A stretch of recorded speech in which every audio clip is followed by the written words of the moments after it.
हमारे YouTube channel एकता समाचार को सब्सक्राइब कीजिए, शेयर कीजिए, बेल के बटन को दबाएं और हमारी नई नई खबरें देखें। धन्यवाद। आज हम खड़े हैं मध्य प्रदेश के ऐतिहासिक नगरी बुरहानपुर। उस बुरहानपुर नगरी में हमारे बीच एक काकर समाज की बेटी हमारे बीच है। जो काकर समाज में एक कहावत है कि भाई बच्चों को काकर समाज पढ़ाता नहीं है। आज ये बेटी ने एक साबित कर दिया है। बेटी से हम आपको रूबरू करवाएंगे एकता समाचार के माध्यम से। बेटी पहले तो आपका नाम बताइए, क्या नाम है आपका? जी, मेरा पूरा नाम गुलफशा नाहिद है।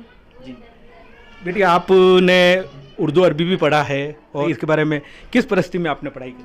सबसे पहले मैं बताऊं कि मेरा इरादा तो कलेक्टर का ही था, लेकिन फाइनेंशियल प्रॉब्लम के कारण और पापा की कोई ऐसी परमानेंट जॉब भी नहीं थी, तो इस वजह से वो फील्ड में सिलेक्ट नहीं कर पाई। और आज जहाँ मैं हूँ MA कर रही हूँ, मास्टर ऑफ आर्ट्स। आपका कलेक्टर बनने का पूरा फैक्ट है? जी बिल्कुल, मेरा इरादा है, लेकिन फ़िलहाल कंडीशन ऐसी है कि पढ़ाई में बहुत खर्चा आता है और हम अफोर्ड नहीं कर सकते। तो फ़िलहाल जिस कंडीशन में जो पढ़ाई हो रही है बस उसे ही अचीव कर रही हूँ। बेटी, हमें एक और जानकारी मिली है कि आप बिना कोचिंग से आप यहाँ तक पहुँची है, उसके बारे में बताइए कैसे पहुँची? जी बिल्कुल, हमारी मतलब जो फाइनेंशियल कंडीशन है वो बहुत ख़राब थी पिछले समय में। 10, 12 मेरा जो पसंदीदा सब्जेक्ट था वो बायो साइंस था, लेकिन कंडीशन ख़राब होने के कारण मैंने आर्ट्स चुना। और आर्ट्स इसलिए चुना कि मेरा ड्रीम फिर वहाँ से कलेक्टर बनने का हो गया, लेकिन वो ड्रीम भी इतना खर्चीला है कि मैं इतना पैसा लगता है अफोर्ड नहीं कर सकते। तो फ़िलहाल मैं मास्टर ऑफ आर्ट्स कर रही हूँ।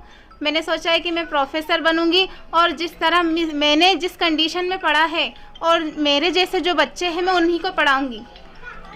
बेटा, आपके काकर समाज के अंदर हमें एक जानकारी मिली है कि आपके समाज में कोई रस्सी का व्यापार करता है, कोई बर्तन का व्यापार करता है और बच्चों को पढ़ा नहीं सकता, मगर आपने एक साबित कर दिया है कि आप कुछ बन के बताओगी। तो बताइए इसके बारे में क्या कहना चाहोगे हमारे भैया और बहनों को?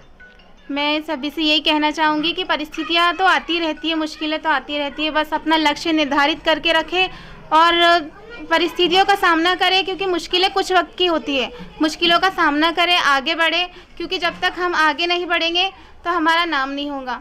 और समाज भी हमें पीछे, लड़कियों को अक्सर पीछे खींचता है कि नहीं लड़कियां हैं, समाज में लड़कियों का पढ़ना अच्छी बात नहीं है, माहौल ख़राब है, आजकल की परिस्थितियाँ ठीक नहीं हैं। लेकिन हमारे पेरेंट्स को हम पर इतना भरोसा होना चाहिए कि वो बेझिझक हमें पढ़ने के लिए बाहर भेज सके। सबसे पहला पॉइंट यही है कि हमारे पेरेंट्स हम पर इतना भरोसा करें कि कोई अगर बाहर से आकर भी बोले कि तुम्हारी फलानी बेटी फला शख्स के साथ या यहाँ वहाँ दिखी, तो वो बिलीव ना करें। लड़कियों को इन सब जो झिझक रहती है इन सब से दूर रहना चाहिए और ज़्यादा से ज़्यादा अगर पेरेंट्स पढ़ा रहे किसी भी कंडीशन में तो अपनी पढ़ाई की तरफ फोकस करना चाहिए। ये बेटी ने हमें एक बहुत ही अच्छी बात बताई कि किसी भी परिस्थिति में पढ़ना चाहिए। पढ़ाई एक बहुत ही अच्छा है, इससे आगे बढ़ने का एक मौका मिलता है। इसी बीच इनकी अम्मी हमारे बीच है। क्या आपको मालूम था कि आपकी बेटी जो है वो इतनी अच्छी तरक्की करेगी? नहीं, हमारा कोई पढ़ाने का विचार नहीं था, लेकिन उनके जो टीचर है, क्लास टीचर, वो हमें बार बार बुलाते थे कि आपकी मम्मी पापा को लेके आओ। तो पापा तो नहीं जा सकते थे, लेकिन मम्मी को बड़े मजबूरन जाना पड़ता था। फिर भी नहीं बोल के वापस हो जाते थे। तो बोले नहीं, किसी भी तरह आप पढ़ाओ, किसी भी तरह पढ़ाओ। तो चलो फिर हमने नई सोच के भी धीरे धीरे करके आगे बढ़े। आपके समाज के अंदर बच्चों को, लड़कों को तो पढ़ाया नहीं जाता मगर लड़कियों को भी नहीं पढ़ाया जाता, ऐसा एक मैसेज बना हुआ है। तो क्या इसके लिए आप हमारे काकर समाज के भैया बहनों को और नौजवानों को क्या कहना चाहोगे? बस यही है, पढ़ाओ अपनी बच्चियों को और आगे बढ़ो। इसी बीच इनके अब्बू भी हमारे बीच है जो हमें बताएंगे एक परिस्थिति में इन्होंने जो बच्ची को आज तरक्की, आपकी बच्ची ने जो आज तरक्की करी है, इंशाल्लाह आपको हम मुबारकबाद देते एकता समाचार के माध्यम से। बताइए आप इसके बारे में क्या मैसेज देना चाहते हैं? मैं तो ये चाहूँगा कि भाई परेशानी कितनी भी आई, लेकिन बच्चों को पढ़ाना ज़रूरी है। और जैसे कि अगर उसके पास पैसे धेले नहीं है तो मतलब उसकी मदद करी जाए।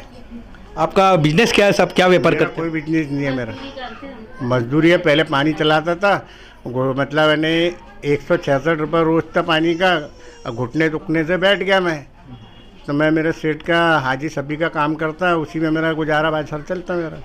हम सभी मुस्लिम काकर समाज के भाइयों के अलावा दूसरी कौम के बच्चों को और एक मैसेज देना चाहते हैं कि इन्होंने जो आपको बात बताई उस पर गौर करना और अपने बच्चों को आधी रोटी खाना मगर अपने बच्चों को पढ़ाना।